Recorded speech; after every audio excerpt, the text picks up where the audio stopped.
Hey everyone, welcome to Financial Revelations. I am David Szafranski, your host.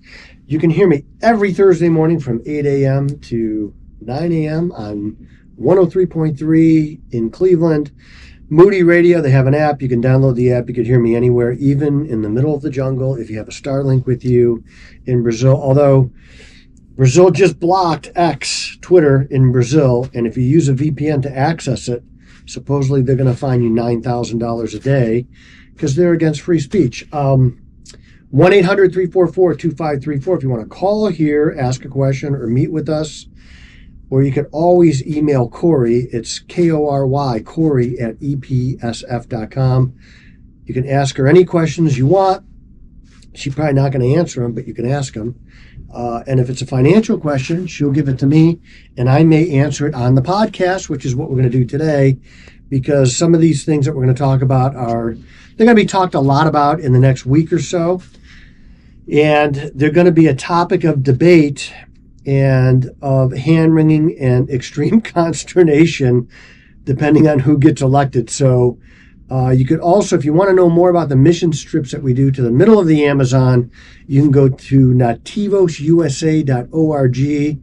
Pastor Marcos is coming here. He'll be here tomorrow night, and he's on his way.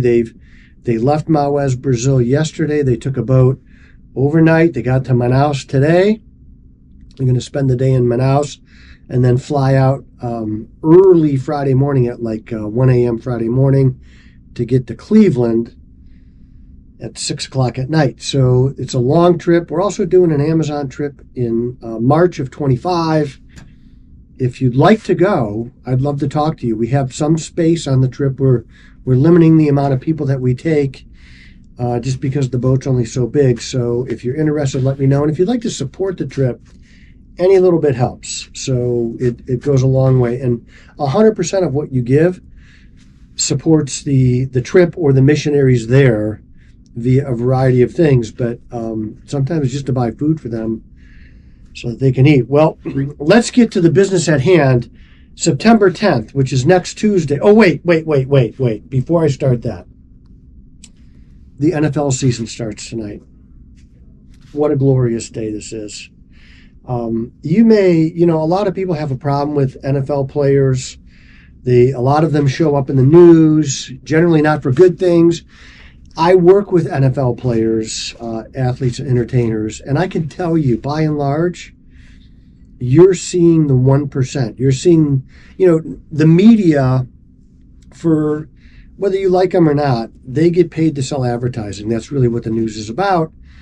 And bad news sells way better than good news. So when you hear about somebody in the NFL who's doing untoward things or behaving poorly, misbehaving in general, that's not most of the people in the NFL. Most of the people in the NFL play an entire career. You never even hear about them unless it's like a Drew Brees or, a Tom Brady or something like that. But a lot of people, the vast majority of players are good people. So don't get sullied by a small group of people that you get that in any profession. You get that in my profession. People steal. They lie, cheat, and steal. Why? Because there's people and money. And whenever there's people and money, there's going to be fraud and deceit. So don't get sullied by the few bad actors in the NFL because there's a lot of great people. We know them. And they do a lot of things in the community, a lot of things for charity. So tonight's the NFL season starting. I can't wait. Love the NFL. But in the next week, we're going to have a presidential debate next Tuesday evening. And the last time this happened, the president, who I affectionately call Potato Brain Joe, had to drop out of the race because he was exposed for really what's going on is he's ill. He's got an illness, and I can't stand his policies. We can talk about policies, but I don't want to see bad things happen to people. He is sick. Something's going on. Some people think it's Parkinson's related dementia. It could very well be that, but he can't be president. I don't even know if he's president now. He just came off of 12 straight days of vacation. That's almost European. And I was in Florida one time. We were going to Disney World, and in our hotel, the Animal Kingdom Hotel. We got to see giraffes every morning eating leaves for $500 a day. There was an English family. And I said, well, how long are you guys here for? And he said, 30 days. Like, wait a minute. You're staying here at Disney for 30 days? He's like, yeah, right. What's wrong with that, chap? I'm like, oh my gosh. I would let a lion eat me at Animal Kingdom if I had to stay there for 30 days. But he was on vacation for 30 days. So last time they had a debate, he had to drop out. We'll see what happens. Kamala Harris is a former prosecutor. You've heard her talk. She's kind of a word salad kind of person, and I don't really think she knows policy as well as she probably should. And quite frankly, very few people are qualified to be president. I happen to think she's one of those people. She's not qualified to be president. Very few people are qualified. I can't imagine the decision-making processes that go on every second of the day. But I don't think she's going to win. I think you're going to get a Donald Trump presidency. But we got to talk about if she wins, because no matter what, we have really like a 45-45 divided country with that sweet spot of 10% in the middle. And if you don't win that 10%, you don't win the election. And you could lose California, Oregon, Washington State, New York, and a couple other states and still win you could lose the popular vote and win the presidency. It's happened several times recently.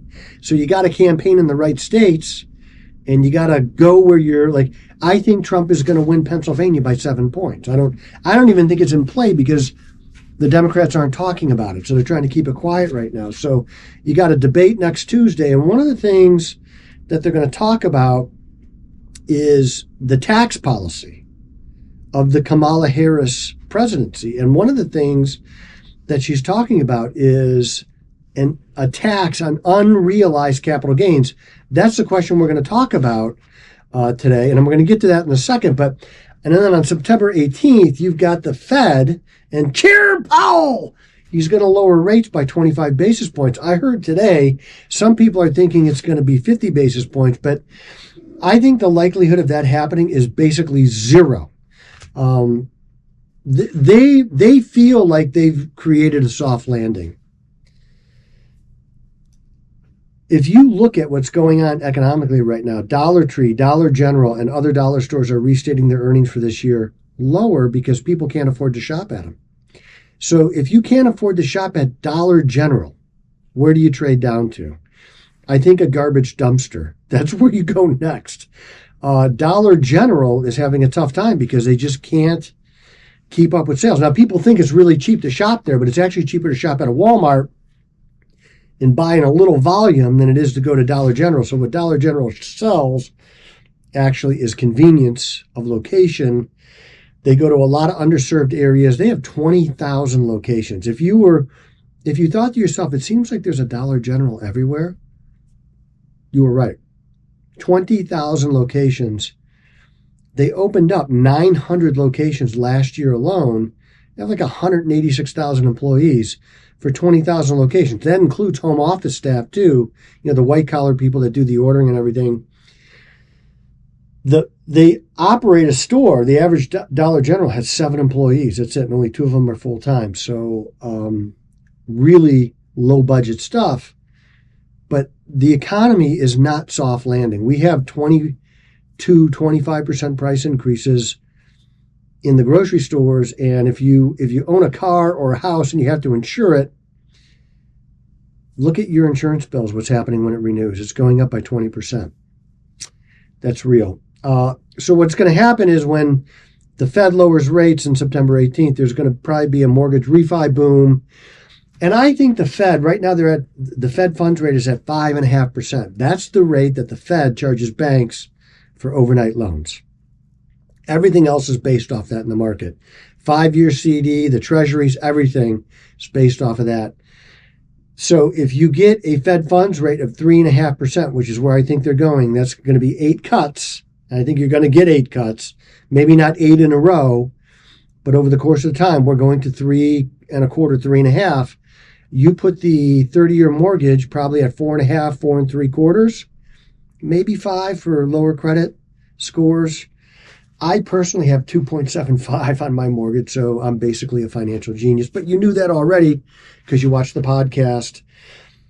There's going to be a real estate boom again. It's going to happen again. Now, I know people are getting the prices. They're getting asking price and above right now, and that's okay. There's nothing wrong with that. It'd be nice to have a little bit more supply.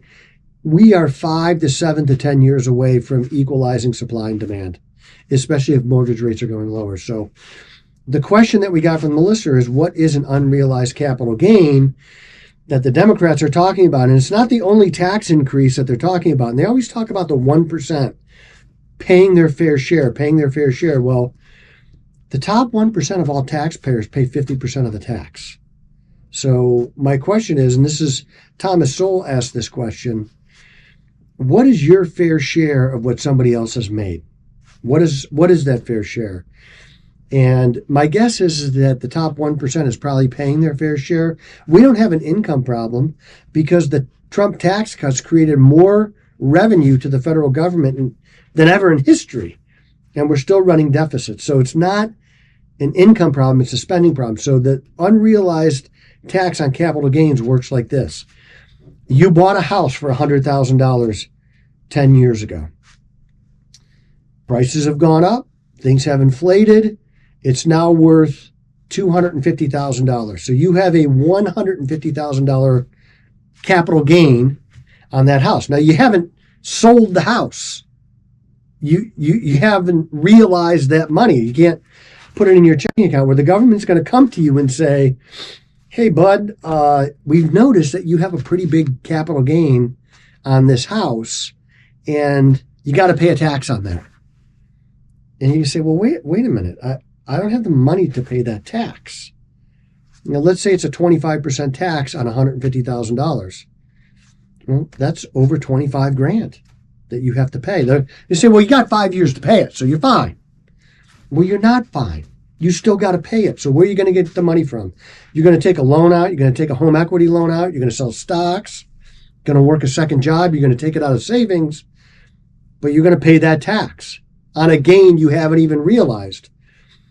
And the thing about a house, too, is that if you sell a house, you can exclude up to $500,000 of capital gain. But if you keep the house, you're going to pay a tax on it. It's going to be a mess, and it's not a good thing. And they always say, well, we're just going to, it's just for the top 1%. It's not just, you can't raise enough money out of the top 1% to float the government. It's got to come down to middle class, and it will. So the other thing that they've been trying to do for a long time, and they just haven't quite found a way to do it, is to tax your 401k while it's growing. You don't want to wait until you're 59 and a half or 70, or you try and leave it to somebody else, or you do a qualified charitable distribution and eliminate the tax altogether. They want the tax money now, and I could see it going into qualified plans. And they'll start with plans over $1 million, and then they'll realize, well, there's just not enough money there. So we're going to have to bring this down. Well, we see a lot of middle-class people that have 401k balances, IRA balances over $1 million. It's not that uncommon. You know, the other thing that this does is, on a tax on your house or on a real good, on a hard asset, now they can tax inflation. So they will continually create inflation so that they can tax you. It's like if the government knows that it can suspend your rights in the event of an emergency, there will always be an emergency. And we're finding that out because as the country of Brazil banned X, our government has said nothing, which tells me that they were behind it. The Brazilian embassy in Sao Paulo or Rio is behind this with the support of the Democrats because they hate free speech. They hate the truth. The truth now will get you banned in some countries, as we're seeing. And, you know, one of the things about free speech is that, and a lot of people don't like this. I don't really like this, but I understand free speech. I was in the United States Army for 10 years. I understand the Constitution. And yes, there was just an article in the New York Times about how the Constitution can be dangerous. Yes, it definitely can. But free speech is one of those things where true free speech is defending the very speech that you hate the most. Hate speech is free speech. If you want to be a hateful person, you're allowed to do that. Now, there could be social consequences to that. I remember when Trump was president, his motorcade was going by, this biker, and she reached out and she flipped them off and somebody took a picture of it. All they had was a shot of the back of her riding a bike. They found out who that lady was. Somebody did. They outed her and she got fired from her job. Well, I don't really think that should happen, and I'm a Trump guy. I don't think that should happen. I think you should be allowed to speak your mind, even if it's offensive. I think you should be allowed to speak your mind, especially if it's offensive, because that's what free speech is about. Well, we're getting away from that. So this tax that's coming, if Kamala gets elected, is going to bankrupt people. It's going to absolutely bankrupt people. I think of my parents who had bought a house in 1962 and sold it in 2019. They had a huge capital gain in that house.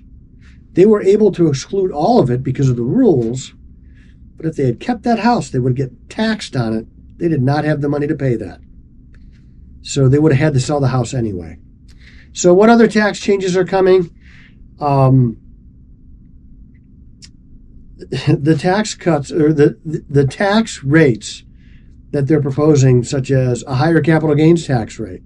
There's also, in the highest capital gains tax bracket, over $567,000, you also pay an Obamacare tax of 3.8%. They're going to increase that to 5%. These taxes are never going to stop. They'll never stop going up. That's why we got to get somebody in office who understands this and will stop the spending. Donald Trump has said that he will appoint Elon Musk to a government efficiency board to weed out wasteful government spending. And Elon Musk is the greatest current American who's not an American. He lives here. He does SpaceX. He does Starlink. He does all this stuff. It's incredible what he's doing and what an advocate he is for free speech, and he understands it. Had he not bought Twitter, we would never have known half the stuff. The Democrats are also proposing higher marginal tax brackets. New taxes are coming to you. You're going to pay more in tax if the Democrats get elected, and your free speech is going to be significantly limited and maybe eliminated under the Democrats. That's what's happening in Brazil right now. These are all test cases for what they want to happen here.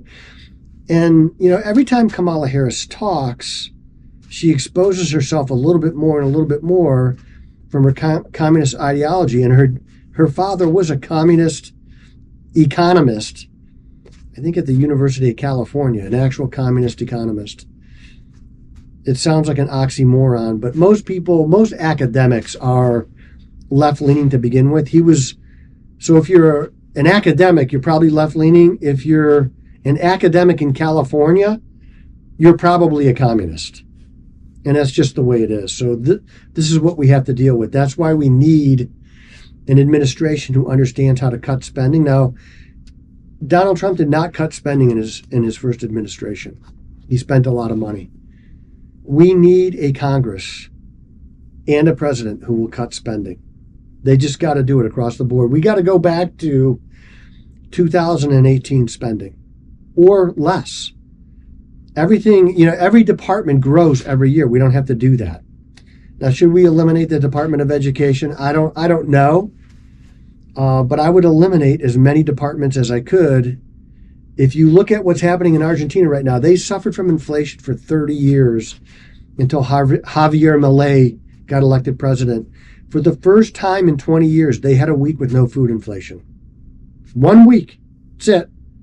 They had 1 week with no food inflation. There were times in Argentina where you had to be changing your money every single day. You had to get paid and go buy hard assets right away because tomorrow your money was going to be worth 10% less. It's just that is the value trap of inflation. It kills you. And it hurts the poor the worst because they don't have a lot of options. Doesn't hurt me as much, but it hurts people living on the margins. You go ask somebody who was living on the economic margins 3 years ago what life is like today. I'm telling you, they are a lot thinner, and they're not taking Wegovy. They're just not eating as much. They don't need Eli Lilly's weight loss drug. They just need the Biden administration to make their food so expensive they can't eat. I am David Szafranski, a real American, a true, gun-loving, red-blooded patriot, and the voice you can trust.